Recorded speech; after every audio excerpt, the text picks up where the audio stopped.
রাগ নিয়ন্ত্রণে কোরআনের সমাধান। আচ্ছা, প্রকৃত শক্তিশালী কে?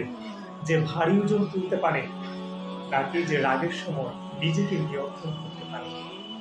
১ সেকেন্ডের রাগ আপনার সম্পর্ক, সম্মান, এমনকি ভবিষ্যৎ ধ্বংস করে দিতে পারে। একটু ভাবুন তো, সারাদিন ক্লান্তি শেষে আপনি বাসায় ফিরলেন, অথবা আপনার শখের মোবাইলটা আপনার ছোট ভাই ভেঙে ফেলল, অথবা রাস্তায় কোনো রিক্সা আপনাকে ধাক্কা দেবে, অফিসের সবার সামনে বস আপনাকে অপমান করলেন, আর এক মুহূর্তে আপনার রাগ আগুন হয়ে জ্বলে পড়ে। তখন আপনি কি করবেন? ৫টি সুন্নাহ অনুসরণ করে আমরা রাগকে নিয়ন্ত্রণ করতে পারি। নাম্বার 1, রাগের সময় চুপ হয়ে যাওয়া, জায়গা পরিবর্তন করা, আউযুবিল্লাহ পড়া, বসে যাওয়া। এগুলোর মাধ্যমে আমরা রাগকে নিয়ন্ত্রণ করতে পারি। আর আল্লাহ তাআলা তো চমৎকার ভাবে বলেছেন, ওয়াল কাযিমিনাল গায়যা ওয়াল আফিনা আনিন নাস।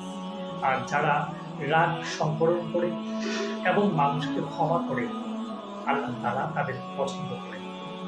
রাগ হচ্ছে শয়তানের অস্ত্র, যা মানুষের সম্পর্ক নষ্ট করে এবং ভুল সিদ্ধান্ত নিতে বাধ্য করে। শয়তান চায় রাগের মাধ্যমে আপনাকে বিস্ফোরিত করতে, আর আল্লাহ চায় রাগের সময় আপনি শান্ত হন এবং ধৈর্য ধারণ করেন। সিদ্ধান্ত আপনার। কোরআন এবং সুন্নাহ অনুযায়ী আপনি কি রাগকে সংকলন করে সুন্দর একটি লাইফ মেনটেন করবেন, নাকি অগোছালো ভাবে আপনি আপনার ভবিষ্যৎকে নষ্ট করবেন?